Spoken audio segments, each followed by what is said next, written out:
Expenses. हम लोग percentage पढ़ रहे थे और परसेंटेज में 3 वीडियो पीछे हम वीडियो में कुछ क्वेश्चंस कर चुके हैं और उसमें ऑलमोस्ट जो इम्पोर्टेंट क्वेश्चन पूछे जाते हैं हर वीडियो में मैं वही डालता हूँ जो एसएससी में क्वेश्चन पूछे गए हैं। उन्हीं की श्रृंखला में ये अगली एक नेक्स्ट वीडियो है। चलिए देखते हैं क्वेश्चंस कैसे पूछे जाते हैं और उनको करने का तरीका क्या होना चाहिए। आपके स्क्रीन पर एक क्वेश्चन लगा हुआ है, देखिए। एक आदमी अपनी आय का 60% खर्च करता है। अगर इसकी आय 15% बढ़ जाए और उसके खर्च भी 15% बढ़ जाए तो बचत में कितने, यहाँ पर प्रश्न लिखा है, प्रश्न बजाय प्रतिशत होना चाहिए, कितने प्रतिशत बदलाव आएगा, ये पूछा है क्वेश्चन। तो देखते हैं क्या कह रहा है। तो इसमें आप देखिएगा, इसको परसेंटेज भी किया जा सकता है, परसेंटेज से भी, और रेशियो का यूज करते हुए परसेंटेज में सॉल्व करें तो ज़्यादा अच्छा होगा। देखते हैं कैसे। रेशियो का प्रयोग करते हुए परसेंटेज में 60% खर्च करता है, बता रहा है 60%। 60% मतलब 60% मतलब क्या हुआ, 3/5। 60% मतलब 3/5। मतलब कोई आदमी है, उसमें क्या, उसकी इनकम कितनी है, अगर हम 5 मान लें तो उसमें से 3 ये खर्चा कर देता है। समझिएगा, इनकम है 5 रुपये, इनकम कितनी है 5 रुपये, उसमें से वो खर्चा कितना कर देता है, एक्सपेंड कितना कर देता है 3 रुपये। तो ये बताइए आप, बचत कितनी बचेगी, सेविंग कितनी हो जाएगी, 2 यूनिट। अगर 5 यूनिट का उसका इनकम था, 3 रुपये उसमें खर्चा कर दिया, बचेगा कितना, 2 यूनिट बचा। ये रेशियो है। रेशियो में अगर चाहे जिससे मल्टीप्लाई करो चाहे जिससे डिवाइड करो, अगर सभी में कर रहे हो तो इसमें कोई फ़र्क नहीं पड़ता, ठीक है। तो ये रेशियो मेथड, अगर जब इसमें डबल जीरो बढ़ा दे इसमें दोनों में तो क्या कोई फ़र्क पड़ेगा, इसमें भी बढ़ा दिया इसमें भी बढ़ा दिया, कॉन्सेप्ट सेम रहना चाहिए। देखो इनकम क्या होती है, खर्च और बचत का सम। तो देखो 300 + 200 500 हो गया। अभी भी वैसा है, ये 100 से मल्टीप्लाई या जीरो डबल क्यों बढ़ाया, क्योंकि परसेंटेज इसका निकालेंगे तो परसेंटेज निकालने में हमें ईजी होगा, ठीक है, इसी वजह से ऐसा किया। अब क्या कहा है कि अगर जो उसकी आय 15% बढ़ जाए, अब देखिए इसका 15% निकालेंगे, बड़ा आसान हो जाएगा, डबल जीरो कैंसिल आउट हो जाएगा, 15 कितना आ जाएगा 75। इस बात को समझें, 15 75 ऐसे कि 500 रुपये था और उसमें 15% की वृद्धि हुई, तो 15% का हमने वृद्धि कर दी। तो निकालेंगे पहले 15%, देखिए कट गया, 15 75 75 आ गया। ये बड़ा आसान होता है, इस तरीके से आप अगर डबल जीरो लगा होता है तो नीचे जो 100 आता आसानी से कट जाता, ऊपर मल्टीप्लाई कर पाएंगे। नेक्स्ट देखते हैं, फिर कह रहा है कि उसके खर्च में ये जो एक्सपेंडिचर है इसमें भी 15% का इंक्रीमेंट हुआ है, मतलब 15 दिए 45% का इसमें भी वृद्धि हो गई, ठीक है। तो उसके सेविंग पर कितना फ़र्क पड़ेगा, तो सेविंग देखा जाए इसके अकॉर्डिंग तो कितना आ जाएगा 30। सेविंग भी इसका तो 30 जो है, सेविंग में भी 30 की इंक्रीमेंट होना चाहिए, ठीक है। 75 ज़्यादा इनकम होने लगी, उसमें से 45 रुपये ही खर्च कर रहा, तो सेविंग कितनी हो गई, 30 रुपये ज़्यादा होने लगी। इस तरीके से हुआ।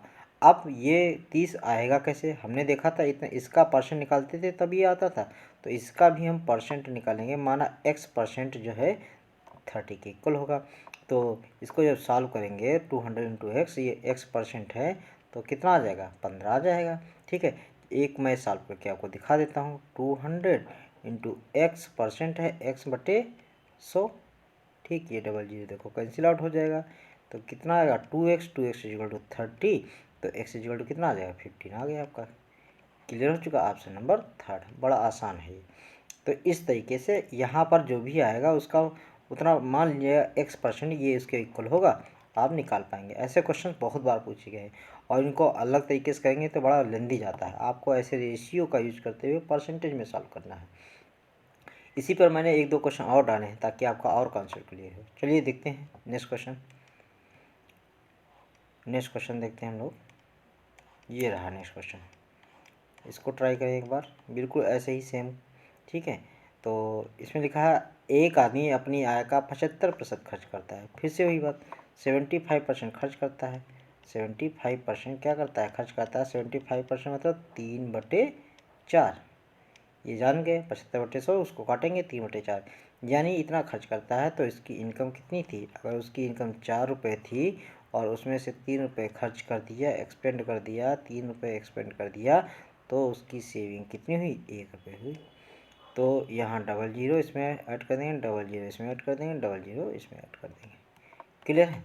अब क्या, अगर इसकी आय 20% बढ़ जाए, अगर इसकी इनकम जो है 20% इंक्रीज कर जाए, तो हम क्या करेंगे, 20% इंक्रीज कर देते हैं तो कितना आ जाएगा दोस्त, 80 इनकम बढ़ जाएगी यानी। तो खर्च भी 10% बता बढ़ जाएगा, इसका 10% निकालते हैं तो कितना आ जाएगा, 30 आ जाएगा। इसमें से इसको सब्ट्रैक्ट करेंगे तो बचत हमारी देखें कितनी हो जाएगी, बचत कितनी बढ़ गई, 50। अब इसका x% निकालेंगे, x% क्या होगा, 50 के इक्वल होगा। तो ये जब परसेंट के यानी x/100 लिखेंगे, ये 100 कैंसिल, यानी x इक्वल ही कितना आ गया, सीधे 50%। तो उसकी बचत भी कितनी बढ़ गई, 50%। देखा, ये इतना आसान क्वेश्चन है, मेथड है कि इसमें आपको ज़्यादा टाइम नहीं लगेगा, कैलकुलेशन करने में समय नहीं लगता है। ये आपको मेथड फॉलो ही करना चाहिए जब कभी इनकम और खर्च की बात आती है। ठीक है, चलिए नेक्स्ट क्वेश्चन देखते हैं। अगर वीडियो पसंद आ रही हो, क्वेश्चन समझ में आ रहे हैं तो प्लीज़ लाइक ज़रूर करें एक बार। चलिए नेक्स्ट क्वेश्चन देखते हैं। नेक्स्ट क्वेश्चन क्या कहता है आपका, ये क्वेश्चन बहुत ही अच्छा है, आप इसको देखें कैसे ट्राई करते हैं, मैं इसको भी बताता हूँ इसी मेथड से। देखिए अभी इसमें क्या है, एक आदमी, देखो मैंने अभी बताया है कि रेशियो एक ऐसा कॉन्सेप्ट है जिसमें कोई चेंजेस नहीं होते। एक आदमी, इसको भी रेशियो से कर सकते हैं, वहाँ परसेंटेज में दिया था तो उसको रेशियो में बदला था, यहाँ वैल्यू दिया इसको भी रेशियो में बदल सकते हैं। देखिए, एक आदमी 8,550 की अपनी आय में से 5700 रुपये खर्चा करता है। उसकी इनकम जो है अगर आप देखें, उसकी इनकम सीधे दे रखी है 8,550 रुपीज़, 8,500, और इसमें से वो एक्सपेंड कर देता है, कुछ खर्चा कर देता है। खर्चा देखते हैं, 5700 रुपये खर्चा कर देता है। ठीक है, इसका 5700 रुपये खर्चा कर देता है। तो अभी पीछे जो हमको बताता था कि वो इतना % खर्चा करता है, तो उनमें से जैसे कोई कह दिया 20% खर्चा कर दिया, तो हम कहते थे 1/5 हुआ, यानी 5 इनकम और इसकी ये खर्चा आ गया। तो उस कॉन्सेप्ट को यहाँ पर हम अप्लाई कर सकते हैं। मतलब हम रेशियो निकालते थे ना आय और एक्सपेंडिचर में, तो यहाँ पर भी तो हम रेशियो निकाल सकते हैं। देखो इस बात को, अगर इसका रेशियो निकालें तो ये हम काट सकते हैं। और ये देखो किससे कट जाएगा, ये 5 से कट जा रहा है। अगर 5 से कटेगा तो 5 का 5, यहाँ 3 बचेगा, 5 सत्ते 35, और 5 का 5, 5 से इसको काट देते हैं, 5 का 5, और यहाँ आ जाएगा 5 का 5, 2 5 रुपये 20। अब देखो 19 से कट जाए, 19 नहीं है 171, और 19 छक्का 114। ठीक, ये भी और कट जाए, 3 3 जा 3 2 जा, यानी रेशियो अगर इनकम और उसका खर्च का देखें, इनकम और खर्च का एक्सपेंडिचर का रेशियो आप देखें, तो आपके पास 3:2, 3:2 का रेशियो आ गया। तो इसमें सेविंग कितनी आएगी, 3 से 2 गया, कितना आ गया, सेविंग 1 आ गया। अब आपके साथ फिर से वैसे कॉन्सेप्ट बन गया, बढ़िया, आराम से आप अप्लाई कर दें। इसमें 100 से मल्टीप्लाई कर दिया। अब देखो कहा खर्च क्रमशः 19%, इसमें खर्च में 19% की इंक्रीमेंट हुआ है, 19 30 57, यानी 57% आ जाएगा, 57 आ जाएगा इसमें, और 13% इसमें वृद्धि हुई है, 13 दूनी 26 वृद्धि हो गई।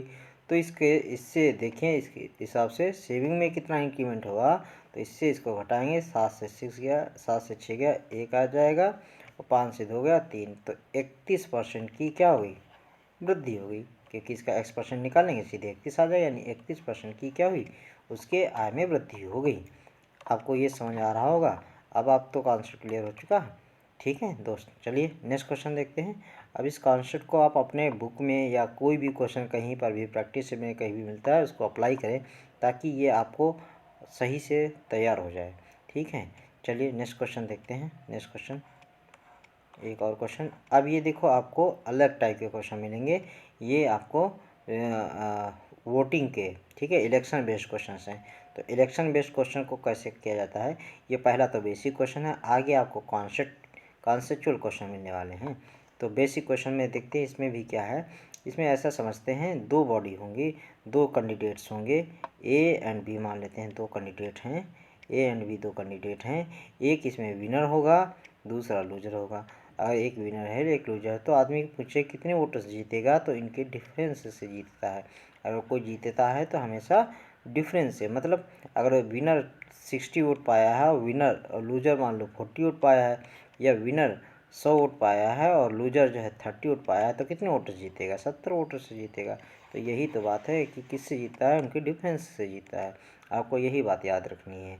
चलिए देखते हैं, दो प्रत्याशियों के बीच एक चुनाव में डाले गए कुल मतों का जो 60% मत प्राप्त करने वाला प्रत्याशी जीत गया। कुल मत टोटल वोट कितने होंगे, जो वोट की पोल्ड किए गए, माना 100 वोट हैं, इसमें से 60% वोट जो है विनर जीत गया, विनर पा गया मान लेते हैं। तो लूजर कितना पाया होगा, लूजर भैया लूजर कितना पाएगा, 40 ही तो पाएगा। अब जीतेगा कैसे, इनके डिफरेंस से जीतेगा। इनका डिफरेंस कितना होगा, 20% होगा। इनका डिफरेंस कितना होगा, 20% होगा। और 20% किसके इक्वल होगा, जितने मत तो जीता है 14,000 के इक्वल होगा। पूछा है कि जीतने वाला प्रत्याशी, क्या पूछा है, जीतने वाला प्रत्याशी द्वारा प्राप्त किए गए मतों की संख्या। तो जीतने वाला कितना प्राप्त किया, 60%। तो 20 को अगर 3 से मल्टीप्लाई कर दें, तो इधर भी 3 से मल्टीप्लाई कर दें, तो हम देखेंगे 42,000। जीतने वाला प्रत्याशी कितना पाया है, 42,000 वोट। तो ऑप्शन नंबर इसमें भी आपका थर्ड आ गया। क्लियर है, अब तो कॉन्सेप्ट क्लियर हो चुका होगा। चलिए नेक्स्ट क्वेश्चन देखते हैं। नेक्स्ट क्वेश्चन इसी में अब अगला टाइप के थोड़ा सा टिपिकल टाइप के क्वेश्चंस जो इसमें आते हैं इलेक्शन बेस्ड, उनको आपको समझने की ज़रूरत है। अब यहाँ कॉन्सेप्ट भी बिल्डअप होगा, आपको कॉन्सेप्ट देखना बहुत ज़रूरी हो जाता है। एक चुनाव में 2 उम्मीदवारों ने भाग लिया। अब यहाँ इलेक्शन है और इलेक्शन का जरा कॉन्सेप्ट समझिए। होता क्या है, टोटल वोट होते हैं। क्या होता है, टोटल वोट होते हैं। टोटल वोट में कुछ लोग वोट क्या करते हैं, पोल करते हैं। कुछ लोग वोट क्या करते हैं, पोल करते हैं। इलेक्शन होते हैं, कुछ लोग पोल कर देते हैं, कुछ लोग नहीं पोल करते हैं, मतलब वोट नहीं देते हैं। कुछ लोगों ने वोट नहीं दिया, तो जो नहीं देते इनका तो काउंट होने वाला नहीं, ये बेकार हैं, इनको छोड़ दीजिए। जिन लोगों ने वोट दिया होगा उन्हीं पर काउंटिंग होगी। उनमें जब काउंटिंग होगी तो कुछ वोट गड़बड़ हो जाते हैं, उनको हम इनवैलिड वोट कह देते हैं। क्या कह देते हैं, उनको इनवैलिड वोट कह देते हैं। और जो वोट पोल होते हैं उनको हम कह देते हैं वैलिड वोट। तो जो इनवैलिड हो गए उनको, उनकी काउंटिंग नहीं होगी, फिर से छोड़ दिए जाएंगे।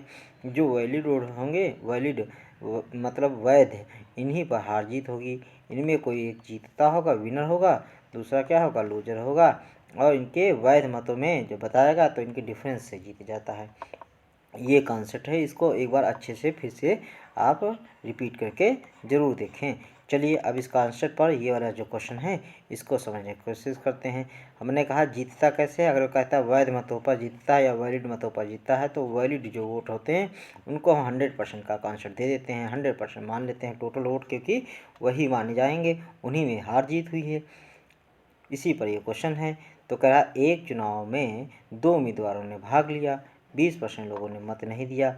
इसको पहले आप ये मान लीजिए कि एक्स टोटल मत थे, कितने, एक्स। मैं एक्स से कॉन्सेप्ट नहीं बता रहा हूँ, अभी आपको परसेंटेज ही आएगा, लेकिन एक बात बता रहा हूँ, इसको समझिए एक बार, कॉन्सेप्ट बिल्डअप कीजिए, आप अपना बेस समझिए। एक जो है ये समझिए टोटल मत कितने थे, एक्स थे। अब इसमें से 20% लोगों ने वोट नहीं दिया, यानी 20% कितना होता है, 1/5। 1/5 यानी इसमें से एक ने नहीं दिया, तो कितने ने दिया होगा, इसमें से एक ने, 5 में से एक ने नहीं दिया तो 4 ने दिया होगा, यानी 4/5 वोटों ने, 4/5 लोगों ने मत दिया होगा। अब इसमें बता 12.5% मत कैसे हो गए, इनवैलिड हो गए। 12.5 मतलब 1/8, यानी 8 में से एक क्या होगा, बेकार हो गया। तो वैलिड कितने बचे, 7/8, इतने वैलिड हो गए। समझ गए। अब क्या करा, ये वैलिड वोट आ गए। अभी मैंने कहा वैलिड वोट को ही हम क्या मानते हैं, 100%। वैलिड वोट को ही मानते हैं क्या, 100%। और इसी में से 60% जो है जीतने वाला पाता है, तो हारने वाला कितना भैया पाएगा, 40% पाएगा। यानी कितने मतों से जीत जाएगा, 20% से जीत जाएगा। तो वो जीत करके कितने मतों जीता है, 5600, यानी इन वोटों के 20% वोटों से जीत गया। इन वोटों के 20%, 20% मतलब 1/2 वोटों से जीत गया। ये 20% मतलब 1/5 वोटों से जीत गया। 20% मतलब 1/5, तो इतने मतों से जीत गया। और ये जीता हुआ जो है कितना है, 56, यानी 5600 के इक्वल है। अब आपको इनको सॉल्व करना है, तो सॉल्व कर लेते हैं। 4 से इसको काट देंगे, 4 दूनी 8, ठीक।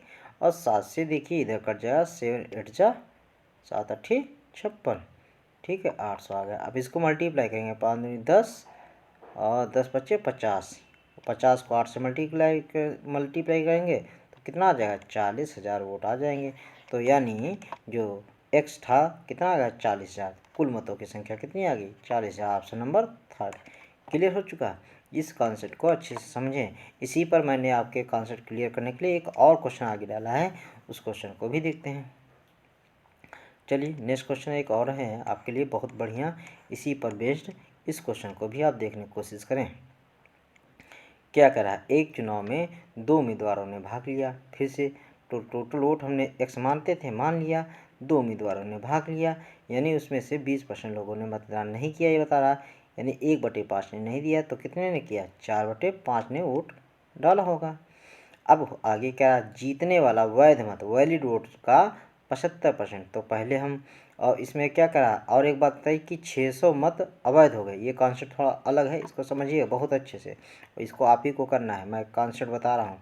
इसमें से 20% ने वोट नहीं दिया, यानी कितना होगा, इतने लोगों ने वोट दिया, इतने लोगों ने वोट दे दिया। ठीक, अब इसमें से 600 कैसे हो गए, इनवैलिड हो गए। तो हम 600 जो इनवैलिड हुए उनको सब्ट्रैक्ट करना होगा, जबकि पीछे जो इनवैलिड देता था परसेंटेज में देता था, यहाँ वैल्यू में दे रखी, तो इसको एज इट इज करना होगा।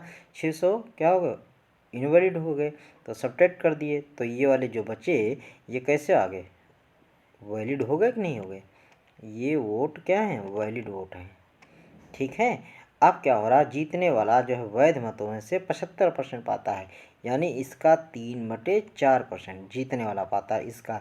तो विनर क्या करेगा, विनर को कितना वोट मिलेगा, इस वाले टोटल का 3/4 निकालना है, इसका 3/4 निकालना है। ये विनर का कुछ मिल जाएगा, जो भी मिले वोट। अब जब विनर को मिल जाएगा, इसमें से विनर को मिला है, तो लूजर को क्या मिलेगा, लूजर को इसमें से जो विनर को मिला है वो सब्ट्रैक्ट कर दो, तो लूजर को मिल जाएगा। मिल जाएगा कि नहीं मिल जाएगा, लूजर को ये मिल गया। अब 1500 मतों से जीता है, तो इनके अंतर से इनका अंतर कितना के बराबर होगा, 1500 इक्वल हो जाएगा। हो जाएगा, आपको कॉन्सेप्ट बिल्डअप हो रहा है, कॉन्सेप्ट समझ आ रहा है। अब ये आप अप्लाई करेंगे, और जब अप्लाई करेंगे तो एक्स की वैल्यू आ जाएगी, जो आएगी वो आंसर होगा। अब ये क्वेश्चन मैंने बताया इसलिए नहीं क्योंकि ये मैंने कॉन्सेप्ट बताया, ये आपके प्रैक्टिस के लिए है। अगर जो आप प्रॉपर वीडियो देख रहे हैं तो आप इसको सॉल्व करें, और हम कमेंट में इसका आंसर ज़रूर आप सेंड करें। अगर ऐसा करते हैं तो समझ आता है कि आप प्रैक्टिस कर रहे हैं। ठीक है, अगर नहीं आता है, नहीं हो रहा है, तो आप कमेंट में इस क्वेश्चन का आंसर हमसे पूछ सकते हैं या सॉल्यूशन पूछ सकते हैं, तो मैं नेक्स्ट वीडियो में इसका सॉल्यूशन ज़रूर दूंगा। Okay, thank you very much.